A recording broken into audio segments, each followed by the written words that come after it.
Assalamualaikum warahmatullahi wabarakatuh. Alhamdulillah, alhamdulillahi rabbil alamin. Assalatu wassalamu ala asrafil anbiya'i wal mursalin, sayyidina wa maulana Muhammadin.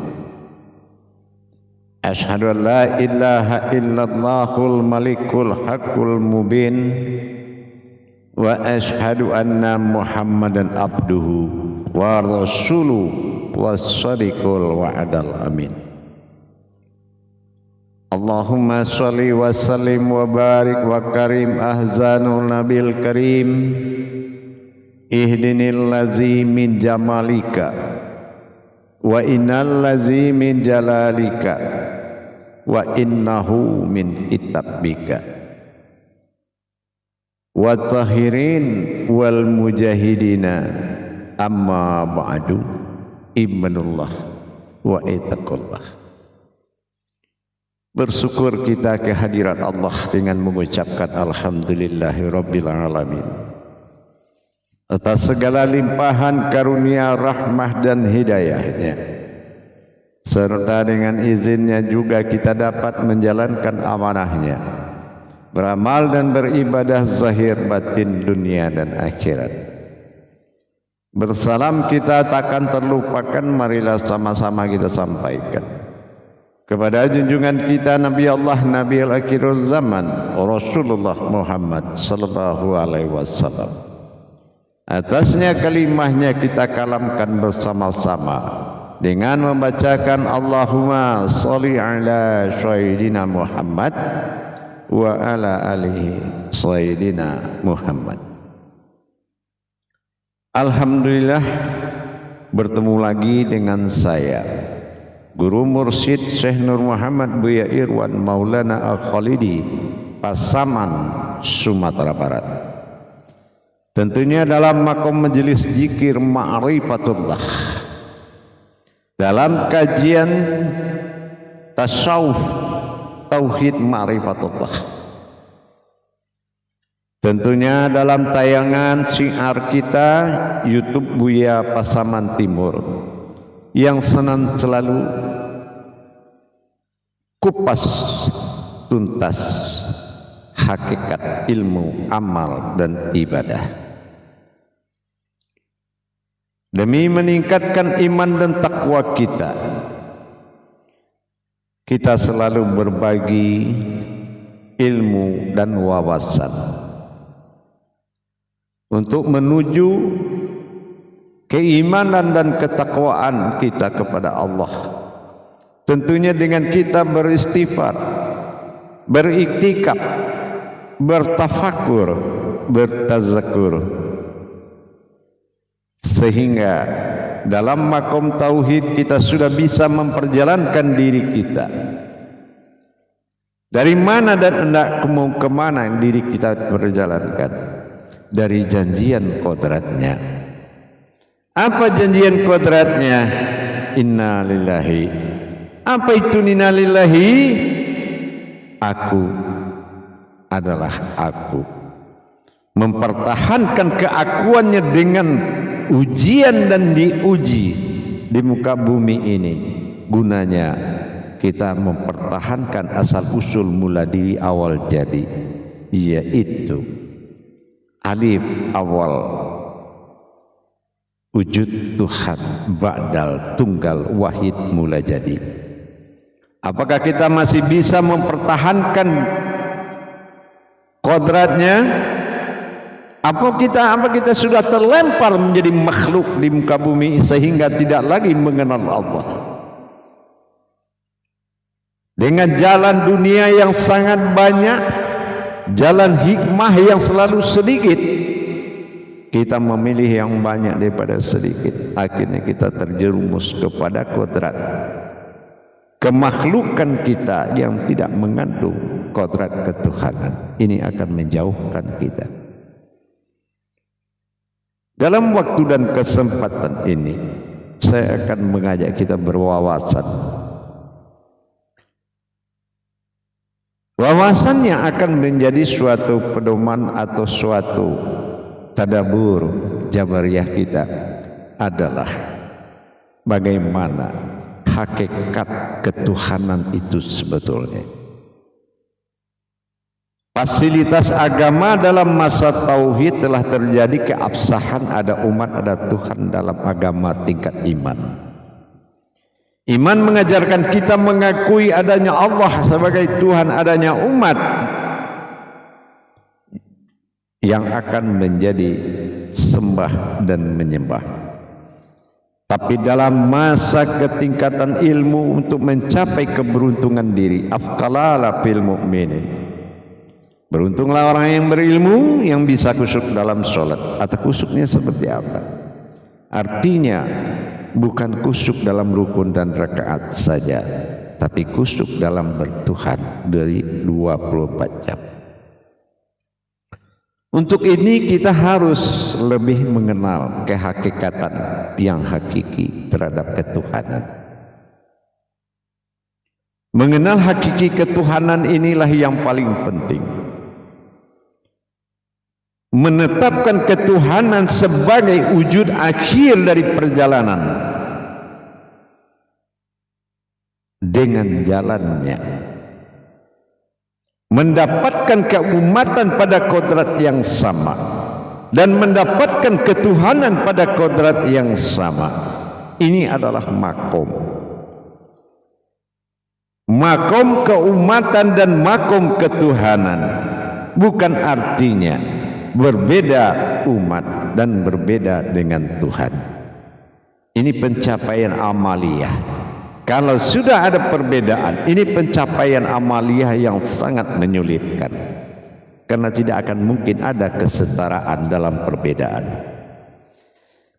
Tapi kalau kita sudah menunggangi janji-janji Allah pada diri kita, hanya sifat dan kodratku sendiri yang bisa menghadap kepada, dan hanya kodratku sendiri yang bisa mengingatku. Ini adalah tumpangan kendaraan yang sangat mahal. Tumpangan kendaraan yang sangat mahal namanya marwah ketuhanan. Tingkatan-tingkatan tauhid yang harus wajib kita lalui adalah menentukan kebenaran demi kebenaran. Tapi tingkatan amaliyah yang kita lakukan kepatuhan, tingkatan ibadah yang dilakukan adalah ketaatan. Tapi tingkat ilmu yang diperjalankan adalah keberuntungan. Surat Al-Mu'min ayat 1. Dalam hal ini, mencapai keberuntungan kepada ketuhanan, kita wajib mengenal dalam makom tauhid tajalli tasawuf, dalam makom ma'rifatullah. Tiga perkara ini wajib menjadi suatu pencarian akhir dari segalanya, atau dalam artinya kita sudah bisa menikmati, bukan berakhir, tapi sudah masuk kepada hal mengenal, mengalami dan menikmati. Perbedaan makom dari wujud yang pertama jadi apa yang kita ingat dengan qudsi Allah, aku ingin menjadi Tuhan, maka kujadikanlah umat. Aku ingin menjadi Tuhan, bukan aku jadikan Tuhan, tapi aku ingin menjadi Tuhan, maka kujadikanlah umat. Siapa aku yang menjadi Tuhan, dan siapa umat yang dijadikan sebagai umat pada kodrat yang sama. Ini adalah tiga perkara tauhid tertinggi yang harus benar-benar tuntas di mata hati dan batin.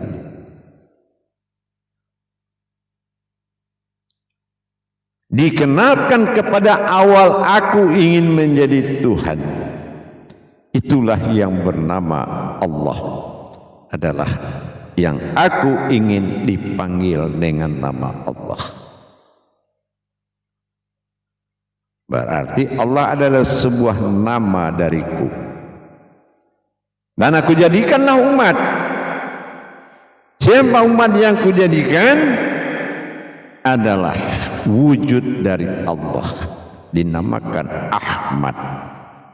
Inilah batin dari Allah, Ahmad, yang dikenal dengan hukum ibadah bernama Muhammad.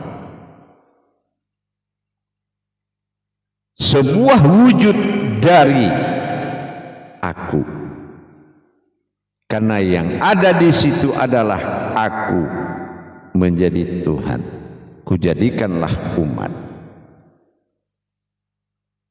dan namaku adalah Allah, dan wujudku adalah Muhammad. Ini yang disebut dengan Sayyidina Muhammad.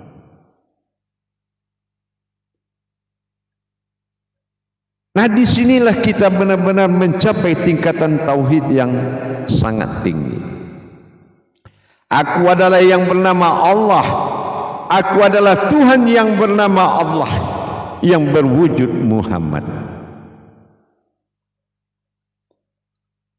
Muhammad itu nama sebuah wujud, nama zahirnya dari Allah, zat. Sehingga kita mencapai titik Tuhan yang disebut dengan aku. Memintalah kepadaku, berdoalah kepadaku, kenalilah aku. Semua serba aku. Kenalah akulah yang ingin menjadi Tuhan. Apakah kita sudah bisa melihat zahiru wa rabbi? Mana yang dikatakan Allah fi zahiru wal batinu, sama-sama domah u di belakang zahiru dan batinu. Alif domah u rahasia. Kalau dia katakan zahiru tapi rahasia, maka tidak terlihat. Dan kalau dia katakan batinu, batin alif domah u juga tidak rahasia, tidak juga terlihat, karena semua domah u rahasia, sir. Kalau zahir dan batinnya tidak terlihat, lantas yang terlihat siapa? Itulah aku.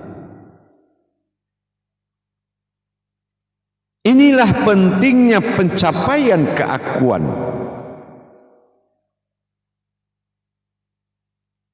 Kalau kita memilih salah satu dari derajat keakuannya, ada derajat Tuhan bernama Allah, ada derajat umat bernama Muhammad, tapi kita pilih salah satu, ini membuat kesulitan yang sangat tinggi. Kenapa? Ini adalah tajalli sifat yang dilakukan oleh wujudnya semata yang bersifat aku. Tajalli dari keakuannya pada zatnya dan sifatnya sendiri. Tentulah kita melihat keakuannya. Jangan kita melihat nama, tapi tidak melihat yang punya nama. Kalau diri dalam sifat, wujud keakuannya dalam zatnya, ini adalah suatu tajalli keakuan itu sendiri. Alif domah'u ashadu, bersaksilah aku terhadap diriku, Tuhan illah hak yang nyata, illallah yang diberi nama Allah. Aku adalah aku yang bersifat Tuhan yang nyata bernama Allah. Wujudku adalah Muhammad, hayat Rasulullah. Itu adalah hayat yang kutanamkan dalam kodrat Allah pada zat, dan zat adalah batang tubuhnya Muhammad. Jadi kalau kita melihat dari sisi umat dan ketuhanan, bukan suatu pilihan, tapi satu tauhid perjalanan yang mana menjadi suatu wasilah keumatan pada wujud Muhammad, ketuhanan pada asmanya Allah yang berwujud Muhammad, dan ketuhanan pada keakuannya. Aku adalah Tuhan bernama Allah yang berwujud Muhammad. Sayyidina Muhammad. Allahumma sholli ala Sayyidina Muhammad. Dengan demikian kita sudah bisa melaksanakan amal ini ibadah.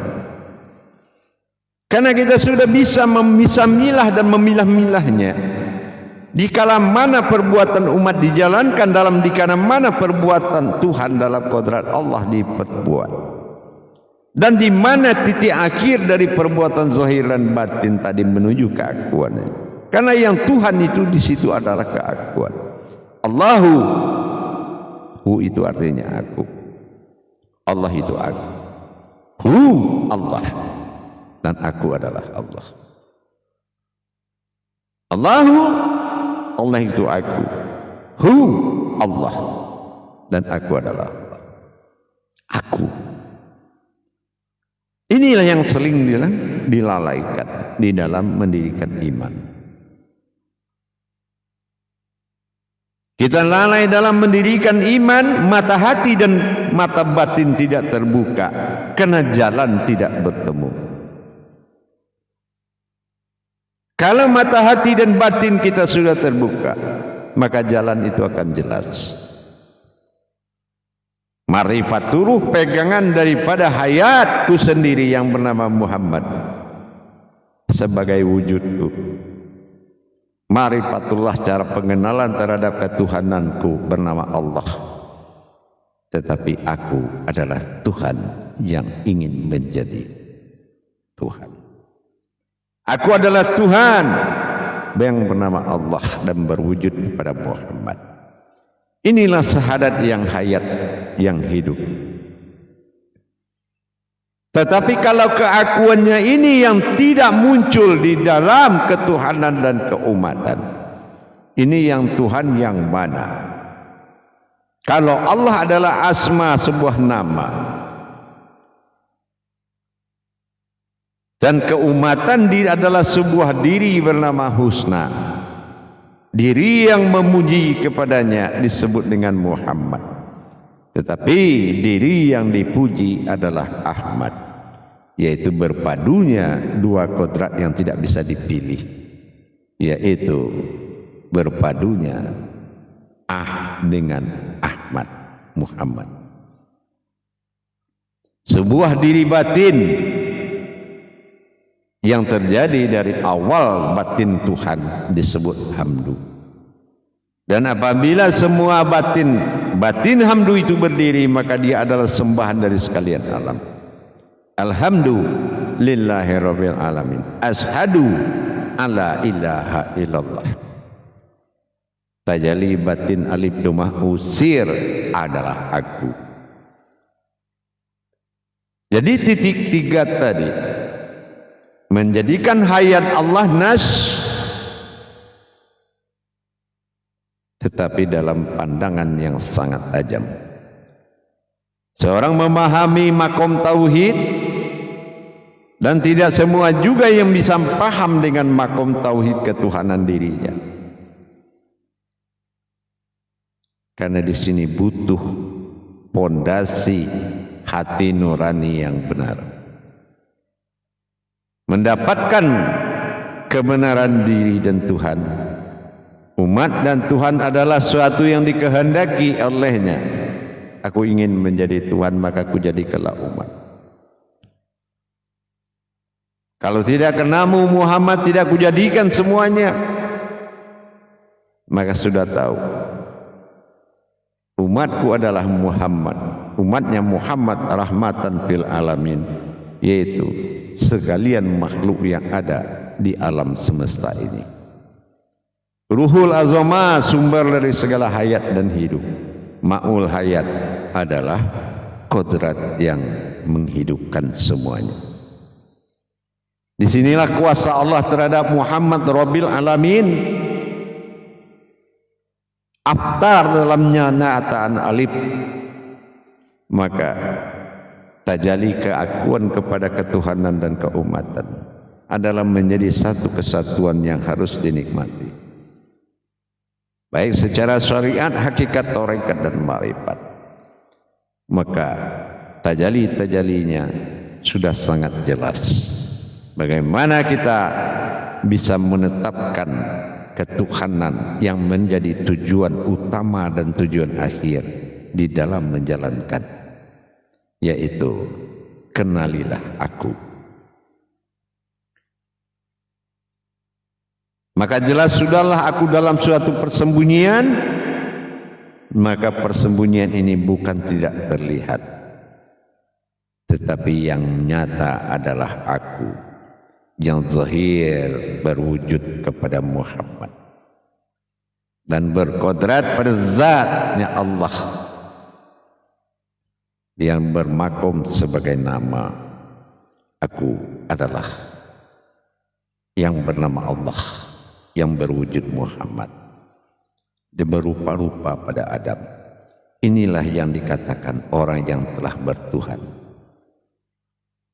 Tidak semudah kita sampaikan seperti kita melaksanakan hayat agama, syariat agama, menjalankan amaliyah, menundukkan akal, menjalankan iman, menundukkan rohani, dan menjalankan ilmu adalah menundukkan keraguan kita. Dengan demikian kesempurnaan bertuhan kepada Allah semakin meningkat.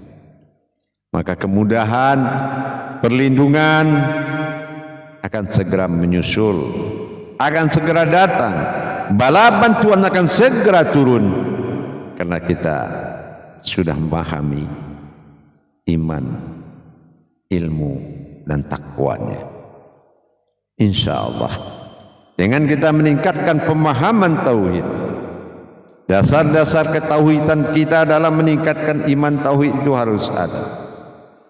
Kalau hanya dasar ma'rifat terus kita ingin mengikuti pemahaman tauhid, itu tidak akan bisa. Tauhid diikuti oleh sami'na wa ta'na, patuh dan taat. Memiliki guru yang dia patuhi dan memiliki ilmu yang dia taati. Ilmu yang hak, murid yang hak, guru yang hak adalah suatu persyaratan mutlak. Amirul Mumin, guru yang menjadi ahlinya diri, bukan orang banyak ilmu tapi tidak bagian dari diri kita. Carilah ahli dirimu yang menuntutmu untuk menuju ketuhananmu. Insya Allah dengan kita meningkatkan pemahaman hakikat ketuhanan, memudahkan kita berhablum minallah dan wahablul minan nas. Insya Allah mudah-mudahan bisa dipahami dan dimengerti. Iman mengajak kita untuk mendapatkan ilmu. Ilmu mengajak kita untuk bisa sami'na wa ta'na. Dan sami'na wa ta'na mengajarkan kita kepada adab. Bi abdihi darajatun fil ilmi. Adab itu lebih tinggi derajatnya daripada ilmu. Apa adabnya? Jalankan tauhid itu dengan benar. Sampai datang masa syahadah, sahadat dan ahad. Datang masa satunya Tuhan dengan langsung, sambil kita mengalami kebenaran. Tauhid berhubungan tafrid merasakan, dan tajrid mengalami. Maka kebenaran itu sudah sampai. Sehingga bagi kita sudul kasrah fil wa'da, sudul wa'da fil kasrati. Melihat yang banyak itu adalah satu dari yang satu. Tapi kalau kita tidak bisa membangun mana kodrat yang satu, maka yang banyak itu kita lihat pasti banyak. Tapi kalau kita sudah bisa mendirikan satunya dia, maka yang banyak itu adalah satu. Karena yang melihat yang satu itu adalah yang banyak. Insya Allah mudah-mudahan kita tingkatkan terus tauhid diri kita. Tidak ada gunanya kita berpengalaman yang sangat banyak tetapi tidak berupa kodrat. Dan tidak ada mubin kenyataan Allah. Al-Haqqul Malikul Mubin. Tidak ada yang berdiri dengan nyata. tapi semuanya tenggelam dalam cerita dan makrifat yang tidak jelas, dan keselamatanmu terancam. Dengan demikian kita sudah bisa menikmati kebenaran Allah, karena namanya sudah menjadi kodrat bagiku, kata Allah. Itu namaku, dan wujudnya adalah Muhammad, artinya Ahmad, yaitu wujud dari batinku sendiri. Alhamdulillah, perjalanan Muhammad dengan sebagai wujudnya Allah, baik kepada zahirun wal batinu, baik secara bin Abdullah, baik secara Khadim Azali, itu adalah kenyataanku. Begitu juga sebaliknya, bagaimanapun tajalli Allah dalam wujud awaludinnya, itu adalah ketuhananku. Tapi bagaimana caranya aku ingin menjadi Tuhan dalam liputan asma dan wujudnya Muhammad, inilah tidak mungkin dipisahkan. Nama dengan diri, Ahmad, Muhammad dengan Allah adalah kesatuan yang kuat. Syahadat menyatu, syahadah langsung menjadi satu. Insya Allah memudahkan kita dalam pencapaian keumatan ketuhanan. Bukan memilih jadi umat, bukan memilih jadi Tuhan, tapi mencarilah kepada aku yang berkodrat Tuhan dan Muhammad. Insya Allah sampailah kamu kepada tingkat nikmat wakil wa nikmat nasir. Insya Allah. Alhamdulillah para hadirin dan jamaah kaum muslimin dan muslimat, dalam kajian pemahaman tauhid tidak bisa diikuti orang yang tidak mengikuti tauhid. Kalau kita sudah memiliki paham tauhid, maka Tuhan adalah pokok wujud pertama yang dibutuhkan. Alhamdulillah, insya Allah lain waktu kita bertemu lagi, mudah-mudahan bermanfaat. Akhirul kalam, wabillahi taufiq wal hidayah. Wassalamualaikum warahmatullahi wabarakatuh.